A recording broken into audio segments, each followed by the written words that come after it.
Hey, this is Juan, and I made this video to show some of the gameplay and also some of the creative process for making this game that we called Paper Soldiers.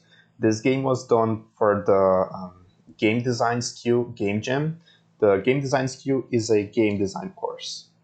So this is the team. That's me, Juan. I'm from Brazil. I am a coder and game designer. This is Vlad from Russia. He's also a coder and a game designer. And this is Miles from the United States. He's also a coder and game designer. And this is Narciso. He is our artist. He's also from Brazil. He's a friend of mine. And that's also Alex. He's also from Brazil, and he was the sound designer for this game. So all began with this. Actually, everything began with the Game Jam theme. The theme was paper. So we had many ideas on how we could use paper into creating a new game. For example, a platformer in which the character could fold and unfold itself into new forms to be able to pass through some areas and maybe also gain some skills based on the form. And also some puzzle games in which you could make things with paper and position them on the scenario, and things would happen accordingly on how you position those things and so on. But this is the idea that we preferred, so we decided to try something like a tower defense game with just one tower, let's say. So this here on the left side is a factory of paper soldiers. So through the game, some soldiers would be spawning here from the left side and then trying to get out of the factory. And also we would have some weapon spawners. So these things here on the bottom and on the top side are weapons spawners. So basically you could have some magical heads on those things, or maybe some swords. Then you can your job as the player is to grab those weapons and then deliver them to the paper soldiers, and they would transform into something very specific like a swordsman or a spellcaster or a archer. And besides of those, we also have two paint buckets with colors blue and red. So basically you can pick some weapon, paint them as blue or red, and then you deliver that specific item to a specific soldier, and then it will, for example, turn a soldier into a red swordsman. And the advantage here is that the red one gives you more damage because it makes enemies burning and they will take damage through time. And the blue one would make enemies to move slower. So you need to use this, you need to make some choices, like basically if there is a enemy that is too big, then you probably need somebody who can fight from far away, and also that has the blue debuff to slow down that big enemy before he touches the base, because whenever the enemy touches the factory, you get some damage, and if your health points gets to 0, then that's game over.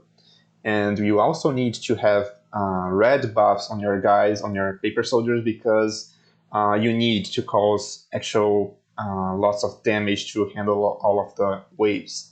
And yes, the game is based on waves, so basically you have some enemies that appear from the right side and they just go to the left side to try to hurt our factory. And that's pretty basic. They do this, and then whenever they see that there is a paper soldier close to them, they will just attack that paper soldier and then move on to the left again. So that's the basics gameplay. This is my first sketch. It's like really ugly programmer sketch, but whatever. In the end it worked. And during the game jam on the first day, Narciso, our artist, suggested us to use real things to do the actual game art, like everything, like animations and so on. So he learned how to create a soldier with papercraft. And it was really interesting because he suggested this and we accepted it, and then he did a great job of making everything on the game with things that he had on his house. So this is a sample of the paper warrior in the idle position. And then this is the ink pot that we use it to make the to enable people to paint something as red or blue. And this is another sample demonstration on how the papercraft soldier could be. So he did all of the animations like this, just holding the papercraft soldiers in some specific positions and then creating the spreadsheets for the attack animation, death animation, run animation, and idle animation. So it was really amazing to do this. It was really genius from his part. And this is the entire map of papercraft stuff that he did. So we have this bolt here, which is used by the crossbow from the archer. And then we have this for the buttons, like pause button, etc. Anyways, any button for the UI. We have this is the sword used by the swordsman. We have this, that's the magical hat. And those are two samples of the actual paper soldiers. And and here is the enemy that we have. It's like a little ball. And this paper up here is the one that we use to make the game over screen. So besides of this, the soundtrack made by Alex was inspired by Toy Story from Sega Genesis. So basically we wanted something that would be funny and also a little bit tense at the same time, but more funny than tense, and also something that could resemble us of a march, because it is kind of a war. It's like paper soldiers against the bubbles. So we needed something that reminded war. So he basically got inspired by this music here, and he did a main menu music and also a gameplay music for us. So that's it for those screenshots. Now let's play the game a little bit so we can understand how things actually work. So that's our main screen. We have the UI here with the papercraft thing that Narciso created. So we have a tutorial screen. It explains to you how the game works, how each class works, like soldiers and warriors, mages, and archers, and also the controls over here. And let's play a little bit. So this hand here is the character that you control. So your objective is to pick those weapons and then put them on your soldiers so they can go to the battlefield and fight. So we have the mages, the archers with the crossbow, and the bubbles can attack those paper soldiers. And so you can grab a weapon, put it on the paint bucket, and then give to the specific soldier. And that attack will cause a fire debuff to be applied to that specific enemy. Or, for example, the blue mage, he will cause the slow debuff into enemies. So you need to be coloring your weapons and then delivering them to your soldiers based on the needs. I'll probably die here because I was kind of distracted by explaining the gameplay. Yeah, so that's some damage.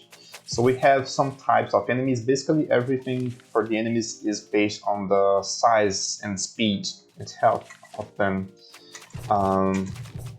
So the game comes in waves, and each wave increases the amount of enemies that you have to handle.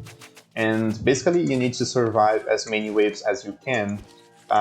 So we have some choices here. So for example, the knight is the one that the one that is fastest. So he basically can get to the enemies really fast if you deliver a sword to them, so they can stop enemy before they go to the base. Because as the archer and the mage attack from far away, they cannot actually stop enemies with their bodies. They can just throw things and hope that this will contain them.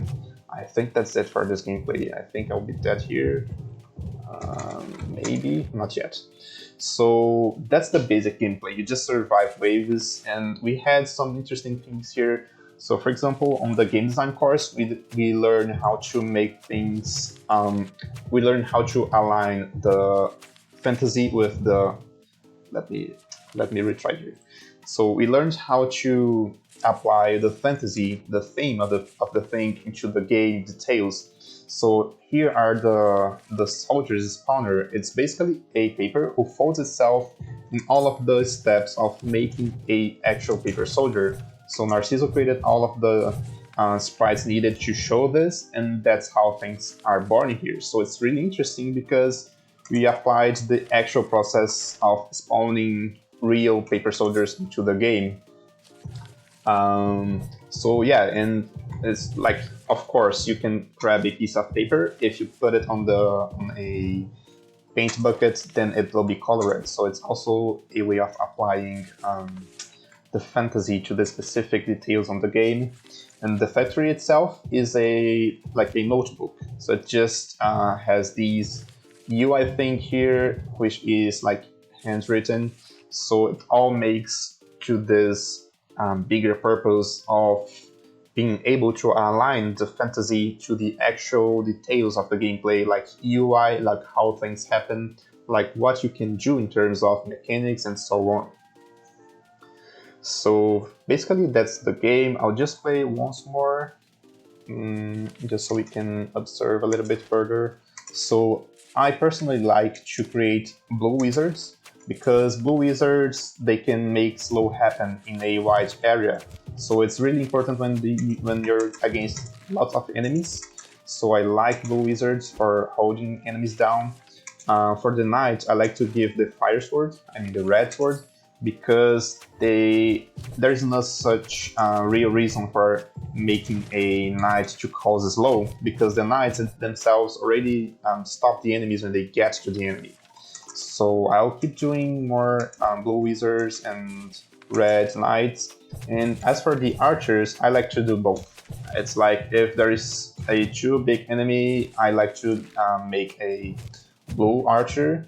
And if there is low amount of enemies, then I'll make red archers, because they can like defeat them real quick, because the red buff is really powerful.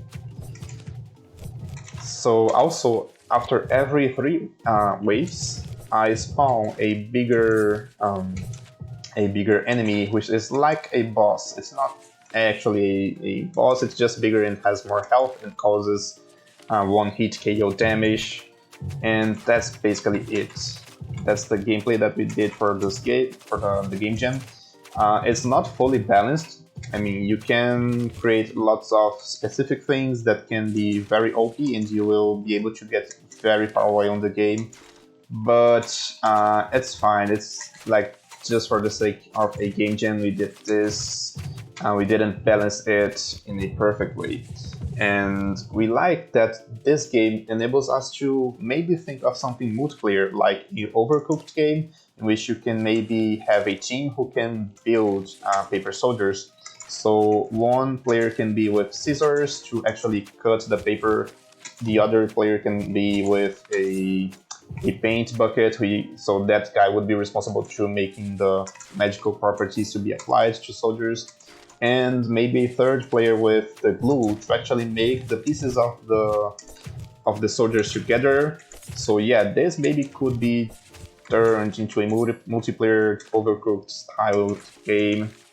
And for me, I personally like a lot when we have lots of units here, and it's a real war, like brutal war. And yeah, I think that's it that I had to say. Let's just play a little bit till I get to the game over. Yeah, so at wave 5, and I have few units here, so I'll probably be dead soon. I think that my best score so far in terms of wave was like 20. But I need lots of blue mages for such things, so let me try to do that. More blue mages. Yes, more. Let's increase the damage with red archers. Yeah, so I'm currently very powerful because I have this whole DPS thing here. It's a lot of archers currently. Yeah, let me make more Knight Stunker. Oh, let's see if I can survive this.